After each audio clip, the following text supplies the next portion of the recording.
नमस्कार, सुप्रभात। सुबह के 7 बज चुके हैं। 7 की बड़ी बात लेकर मैं हूं आपके साथ तृप्ति सोनी। खबरों की शुरुआत करेंगे इस वक्त की बड़ी खबर से। जांजगीर से बड़ी खबर मिल रही है। क्वारंटाइन में रह रही महिला की मौत हो गई है। जिला अस्पताल में इलाज के दौरान मौत की खबर है। कल ही प्रसव के दौरान बच्चे की मौत हो गई थी।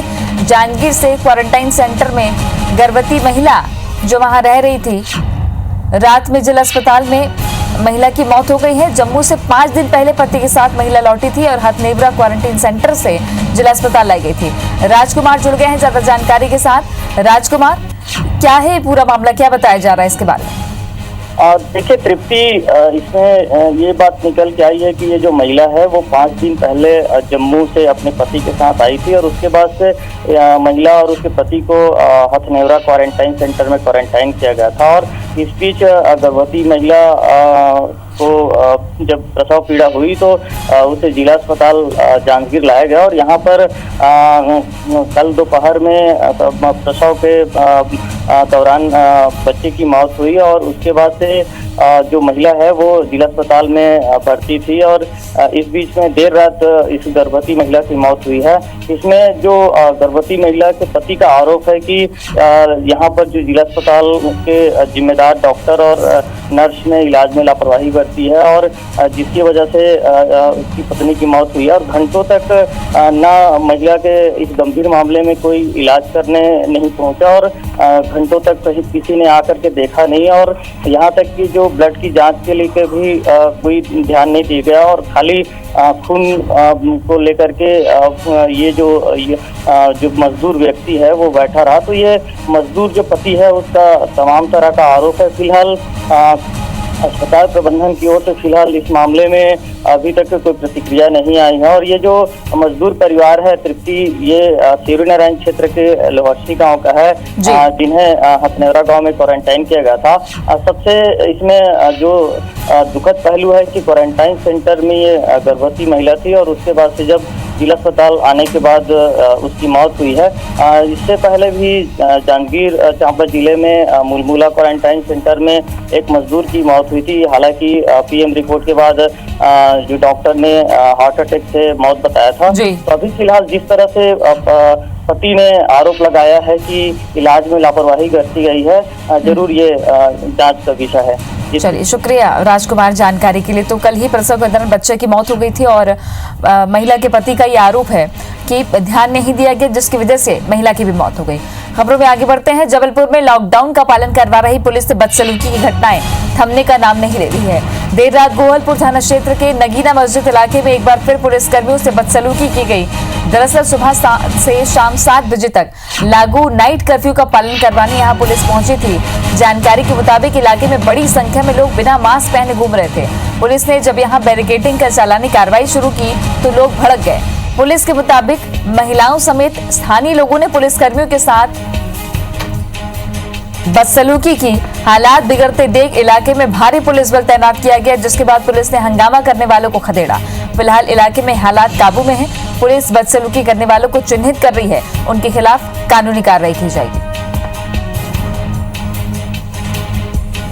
नगीना मस्जिद के पास में पुलिस लॉकडाउन कराने के लिए शाम को 7 बजे से सुबह 7 बजे तक चेकिंग लगा रही थी। इसी दौरान कुछ महिलाओं द्वारा और पुरुषों द्वारा इसमें आपत्ति व्यक्त की गई, जिन्हें पुलिस द्वारा समझाया गया है कि ये कार्रवाई शासन के आदेश अनुसार, प्रशासन के निर्देश अनुसार की जा रही है। जहाँ पर लोग बिना मास्क के घूम रहे थे, जिनके खिलाफ चालानी कार्रवाई की जा रही थी, जो आक्रोशित हुए और पुलिस से बदतमीजी करने। वीडियो में जो लोग सामने आएंगे उनके खिलाफ वैधानिक कार्रवाई की जाएगी। विजेंद्र जुड़ गए हमारे साथ। विजेंद्र, जबलपुर में देर रात को भी लोग समझने को तैयार नहीं है। हालांकि केंद्र सरकार की तरफ से भी ये गाइडलाइंस है, एमएचए की तरफ से गाइडलाइंस है कि रात को 7 से सुबह 7 बजे तक नाइट कर्फ्यू, उसके बाद भी लोग नहीं मान रहे। ऊपर से पुलिस से बदसलूकी, क्या कार्रवाई?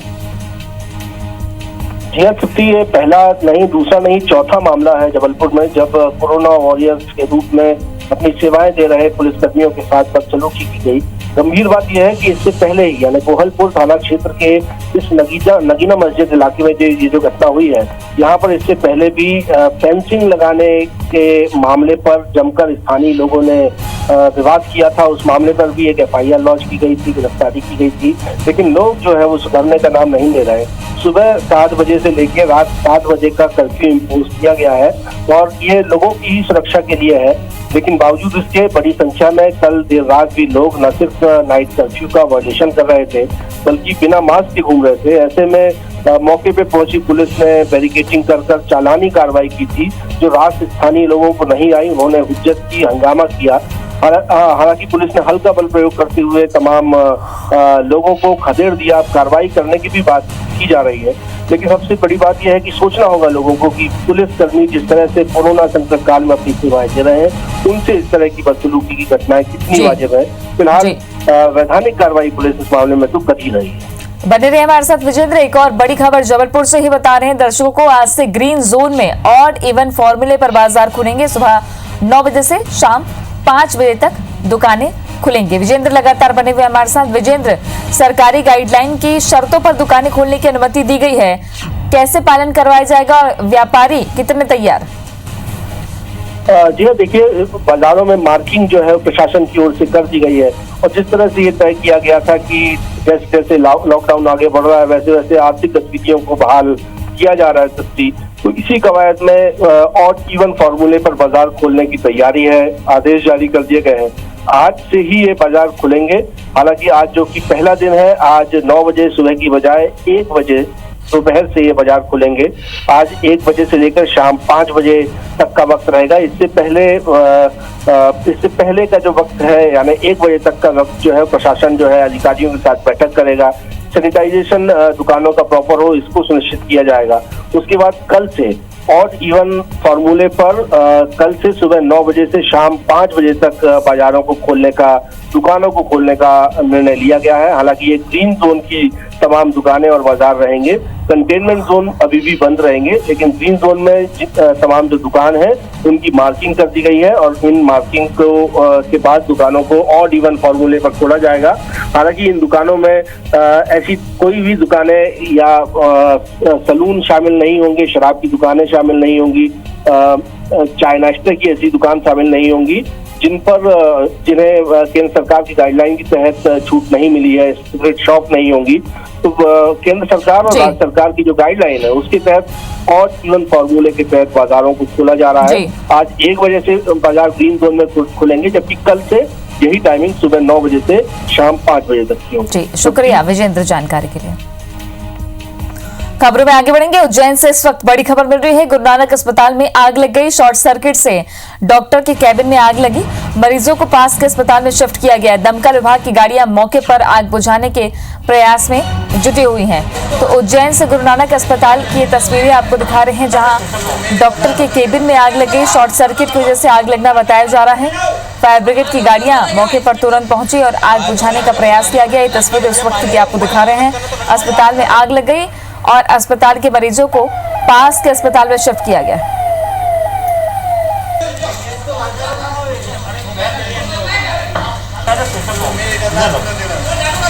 उज्जैन के गुरु नानक अस्पताल की तस्वीरें हैं, जहां डॉक्टर की कैबिन में शॉर्ट सर्किट की वजह से आग लग गई।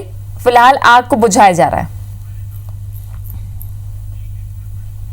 बड़ी खबर रायपुर से मिल रही है। अधिकारी कर्मचारियों के वेतन में कटौती हो सकती है। वित्त विभाग ने 25% वेतन कटौती का प्रस्ताव बनाया है। लॉ विभाग के पास एनओसी के लिए इस प्रस्ताव को भेजा गया है। छत्तीसगढ़ में 4.5 लाख से ज्यादा अधिकारी कर्मचारी है और कोरोना संकट के इस दौर में सरकार बचत के लिए एक तरफ नए कदम उठा रही है, तो दूसरी तरफ अब कर्मचारियों का इंक्रीमेंट पहले ही कैंसिल कर दिया गया था कि वेतन नहीं बढ़ाया जाएगा। अब 25% वेतन कटौती के लिए प्रस्ताव वित्त विभाग ने तैयार कर लिया है, जिसे लॉ विभाग को भेजा गया है। वहां से एनओसी मिलने के बाद 4.5 लाख अधिकारी कर्मचारियों के वेतन में से 25% की कटौती की जा सकती है।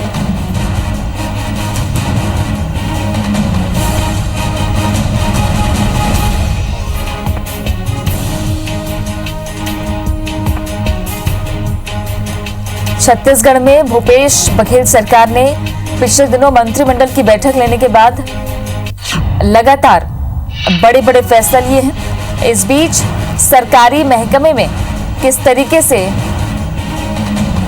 खजाने में बचत किया जाए, सरकारी महकमे के माध्यम से इससे कर्मचारियों की वेतन में कटौती का फैसला सरकार ले सकती है और लेने जा रही है, क्योंकि वित्त विभाग ने प्रस्ताव तैयार कर लिया है।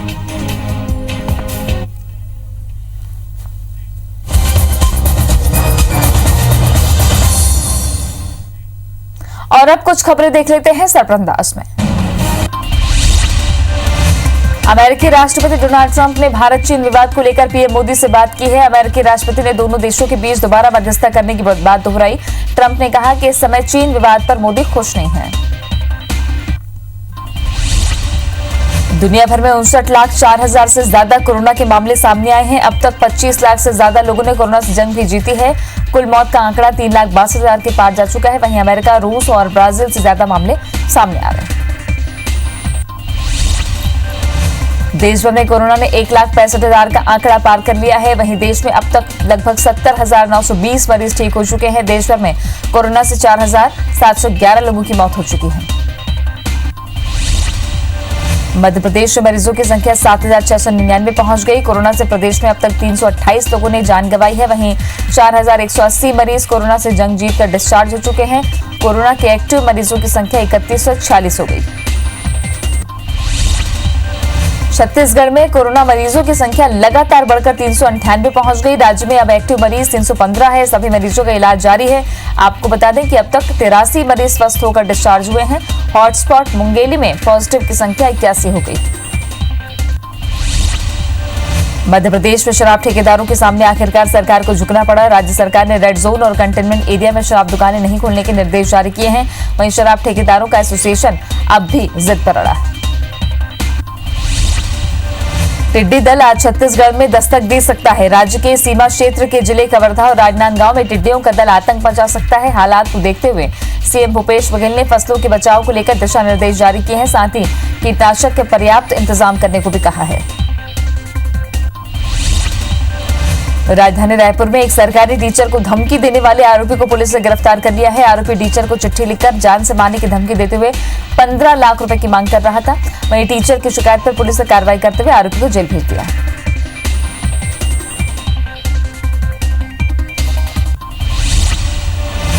और अब आपको देश भर में कोरोना के मामलों की जानकारी देते हैं। देश में कोरोना संक्रमण के मामले 1,65,387 हो गए हैं। अब तक 70,920 कोरोना संक्रमित ठीक भी हुए हैं। देश भर में कोरोना से 4,711 की मौत अब तक हो चुकी है। तो कोरोना का अपडेट आपको हम पहुंचा रहे हैं। देश में कोरोना संक्रमण के मामले 1 लाख के पार पहुंच चुके हैं। अब तक 70,920 कोरोना संक्रमित ठीक भी हुए हैं। मौतों का आंकड़ा भी लगातार बढ़ता जा रहा है। देश भर में कोरोना से 4,711 की मौत हो गई है। महाराष्ट्र में सबसे ज्यादा संक्रमण के मामले हैं। महाराष्ट्र में संक्रमण के मामले 59,000 हो चुके हैं। 1,982 की मौत हो गई है। तमिलनाडु की बात करें तो संक्रमण के मामले 19,372 है। 148 की मौत हो गई है। गुजरात में 15,572 संक्रमण के मामले हैं। 960 की मौत अब तक गुजरात में दर्ज की गई है। दिल्ली की बात करें तो दिल्ली में संक्रमण के मामले 16,281 पहुंच गए हैं। 316 की मौत अब तक दर्ज की गई है। राजस्थान में संक्रमण के मामले 8,067 हो चुके हैं। 180 की मौत अब तक राजस्थान में हुई है। यूपी में 7,170 संक्रमण के मामले हैं। 197 की मौत यूपी में दर्ज की गई है। आंध्र प्रदेश की बात करें तो कोरोना के 3,245 मामले हैं। 59 की मौत आंध्र प्रदेश में हुई है। पश्चिम बंगाल में लगातार मरीजों का आंकड़ा बढ़ता जा रहा है। 4,536 मरीज अब तक संक्रमण के शिकार हो चुके हैं। 1,668 ठीक हुए हैं। बिहार में कोरोना मरीज 3,185 हो गए हैं। 15 की मौत बिहार में अब तक हुई है। और अब अगर दुनिया भर के आंकड़ों पर गौर करें तो 59,04,285 कोरोना संक्रमण के मामले हैं। विश्व में अब तक 3,61,996 की मौत हो गई है। अमेरिका में 17,68,461 कोरोना संक्रमण के केसेस हैं।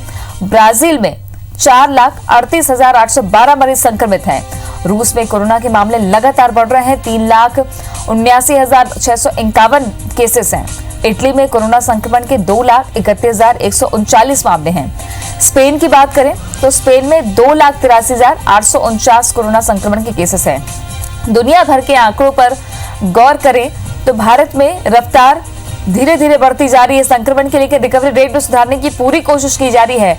मौतों का जो आंकड़ा है और रेशियो है वो दुनिया के दूसरे देशों के मुकाबले अभी बहुत कम है भारत में, जिसे लॉकडाउन के सहारे आगे हम नहीं बढ़ने दे सकते हैं। साथ ही इस पर पूरी शर्तों के साथ हमें सावधानी बरतनी में बेहद जरूरी है। अगर मध्य प्रदेश की बात करें तो मध्य प्रदेश में कोरोना पॉजिटिव मरीजों की संख्या दिनों दिन रफ्तार पकड़ रही है। प्रदेश में संक्रमितों की संख्या 7,699 हो गई है। इस महामारी से अब तक 328 लोग मौत के मुंह में समा चुके हैं, जबकि 4,180 लोग ऐसे भी हैं जो कोरोना से जंग जीतकर ठीक हुए हैं। कोरोना हॉटस्पॉट बने इंदौर में संक्रमितों की कुल संख्या 3,334 हो गई है। इंदौर में अब तक कुल 126 लोगों ने अपनी जान गंवाई है। राजधानी भोपाल की बात करें तो यहाँ संक्रमितों की कुल संख्या 1426 हो गई है, जबकि 879 लोग कोरोना को मात दे चुके हैं।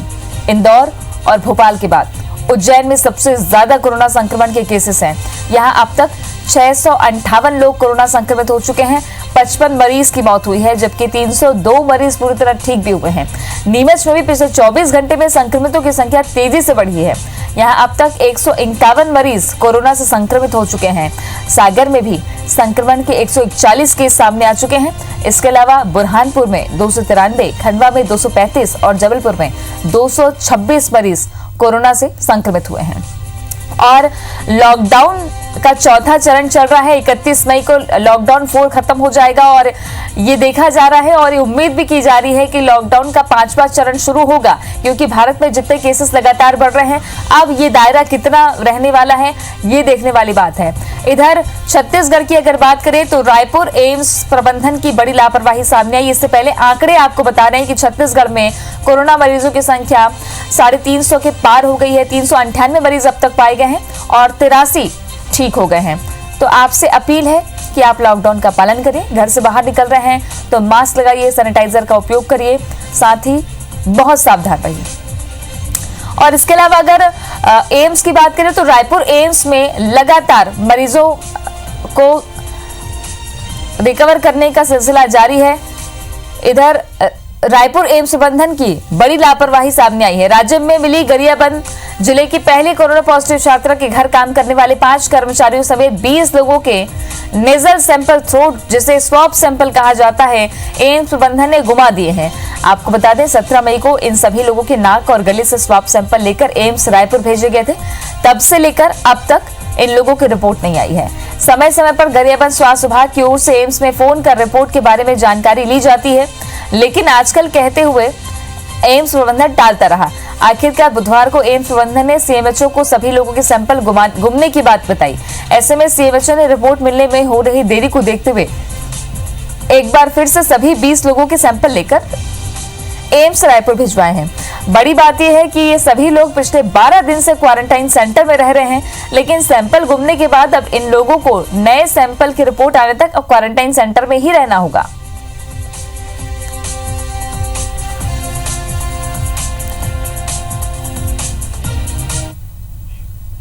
इधर कोरिया में प्रेमी के हाथों 15 दिन पहले जलाई गई चिरमिरी की महिला का रायपुर के डीकेएस अस्पताल में निधन हो गया। उसकी मौत हो गई।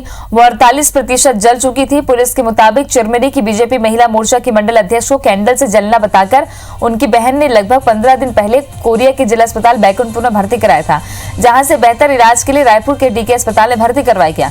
इसी दौरान पीड़िता की बहन ने बताया कि अर्चना पर मजिस्ट्रेट के सामने मोमबत्ती से जलने की बात कहने के लिए दबाव बनाया जा रहा है, जिसके बाद कोरिया के पुलिस अधीक्षक चंद्रमोहन सिंह ने एक पुलिस टीम रायपुर के डीके अस्पताल में बीजेपी नेता अर्चना का बयान लेने भेजा, जहां मजिस्ट्रेट के सामने अर्चना ने बयान दिया कि सुरेश मोहंती ने उसे जलाया है। इसके बाद पुलिस ने आरोपी सुरेश मोहंती को गिरफ्तार कर लिया था।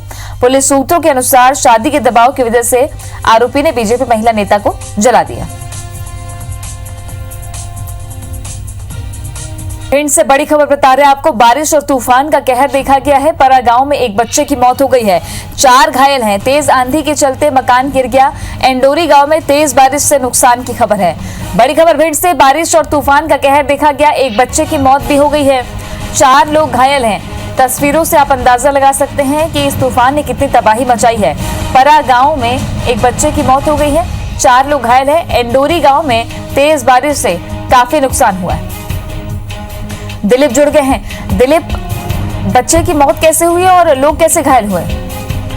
देखिए, मैं आपको बता दूं कि कल देर शाम जो जिस तरह से तेज आंधी और जो बारिश हुई थी, उसके बाद जो परागांव का एक मकान बना हुआ था, बच्चा 2 साल का बच्चा जो मौजूद है, मकान तो धराशायी हो गया तेज आंधी और बारिश की वजह से। जैसे उससे बच्चे की दबने से उसकी घटनास्थल की मौत हो गई है। और इससे 4 लोग और अन्य बताए जा रहे हैं, इसमें 4 लोग और घायल हुए हैं। और एंडोरी जो क्षेत्र पड़ता है, एंडोरी थाना को बहुत के अंतर्गत आता है, वहाँ भी तेज आंधी और बारिश और ओलावृष्टि हुई है। वहाँ भी जो काफी संख्या में पेड़ भी गिरे हुए हैं, वहाँ भी मकान गिरे हुए हैं और उसमें भी कुछ लोग घायल होने की जानकारी लग रही है। जी, शुक्रिया दिलीप जानकारी के लिए। रायपुर में कई बैंकों में फर्जी दस्तावेज और गलत आदमी खड़े करके करोड़ों का होम लोन लेने वाले गैंग के एक दंपत्ति समेत 3 शातिर आरोपियों को पुलिस ने गिरफ्तार किया है। पुलिस से मिली जानकारी के मुताबिक आरोपी पति पत्नी सुमित और दिव्या जोशी, फर्जी दस्तावेज तैयार करने वाले आरोपी टी रवि को गिरफ्तार पुलिस ने किया है। पुलिस से मिली जानकारी के मुताबिक आरोपी जोशी दंपत्ति ने पीएनबी के श्याम नगर ब्रांच में अपने आप को निगम कर्मी बताकर करीब 24 लाख रुपए का होम लोन निकलवाया था, जिसके बाद बैंक ऑडिट में खुलासा हुआ कि आरोपियों की ओर से लगाए गए दस्तावेज फर्जी हैं। तब बैंक प्रबंधन ने इसकी शिकायत तिलीबांधा थाना में दर्ज कराई थी। वहीं इस पीएनबी लोन घोटाले का मास्टरमाइंड का भाई टी रवि को भी कोतवाली पुलिस ने गिरफ्तार कर उसका लैपटॉप बरामद किया है। बता दें, रायपुर पुलिस शहर के कई बैंकों के करीब 26 मामलों में 10 एफआईआर दर्ज कर गैंग के करीब 13 शातिर आरोपियों को जेल भेज चुकी है और करीब 1 दर्जन से ज्यादा लोगों की तलाश में जुटी है।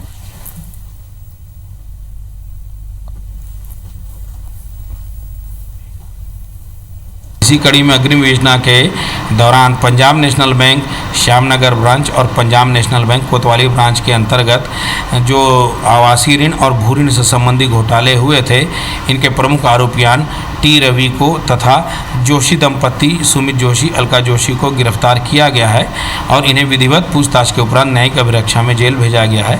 अभी हमारी विवेचना जारी है। आने वाले दिनों में हम इस प्रकरण में और भी गिरफ्तारियां कर सकते हैं। अन्य किसी भी तरह की संलिप्तता किसी भी व्यक्ति की नज़र आती है और वह साक्ष्य के रूप में हमारे समक्ष आता है, तो उसे बिल्कुल गौर किया जाएगा।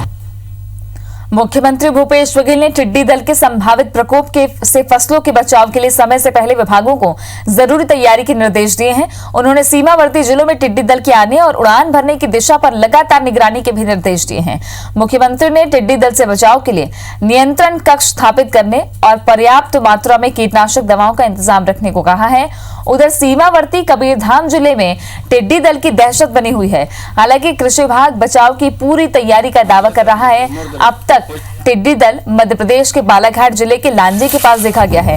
राजनांदगांव जिले में प्रवेश के लिए टिड्डी दल मध्य प्रदेश और महाराष्ट्र दोनों ओर से आगे बढ़ रहा है। जिला कृषि अधिकारी का कहना है कि टिड्डी दल से निपटने के लिए नियंत्रण दल का गठन पहले ही किया जा चुका है।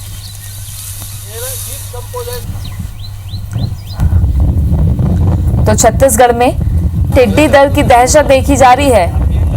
बचाव की पूरी तैयारी का दावा हालांकि प्रशासन कर रहा है। अलग अलग जगहों से तस्वीरें जब सामने आती हैं टिड्डियों की, तो किसानों के लिए आफत बन जाती है, क्योंकि टिड्डियां एक बार में ही कई एकड़ फसलों को चट कर जाती हैं। पिछले 1.5 दशक से रायपुर की बूढ़ा तालाब की सफाई और सौंदर्यीकरण का काम भ्रष्टाचार का बड़ा जरिया बना हुआ है। हर साल बरसात के 1 महीने पहले नगर निगम को बूढ़ा तालाब की साफ सफाई की चिंता सताती है और इसके लिए लाखों का बजट स्वीकृत किया जाता है। इस साल महापौर एजाज ढेबर ने बूढ़ा तालाब की सफाई की योजना बनाई और इसके लिए लगभग 20 लाख का टेंडर हुआ। जलकुंभी के साथ साथ गर्ल्स डिग्री कॉलेज के पीछे तालाब का वो हिस्सा जहां पर सालों से कचरा और मिट्टी जमी थी, उसे साफ किया गया। हर साल की तुलना में इस साल तालाब साफ सुथरा नजर आ रहा है, लेकिन 1.5 दशक की बात करें तो सफाई और सौंदर्यीकरण के नाम पर 20 करोड़ से ज्यादा रुपए फूके जा चुके हैं, जिसका कोई फायदा भी नहीं हुआ। पर्यटन विभाग ने तालाब को लेकर एक कंपनी से 30 साल का एग्रीमेंट किया था, जिसके तहत सफाई का जिम्मा भी कंपनी का था। ऐसे में सफाई और सौंदर्यीकरण के लिए करोड़ों रुपए खर्च करने पर सवाल उठ रहे हैं। और इसी के साथ इस बुलेटिन में फिलहाल इतना ही। बाकी खबरों और अपडेट्स के लिए आप बने रहे हमारे साथ, देखते रहिए IBC।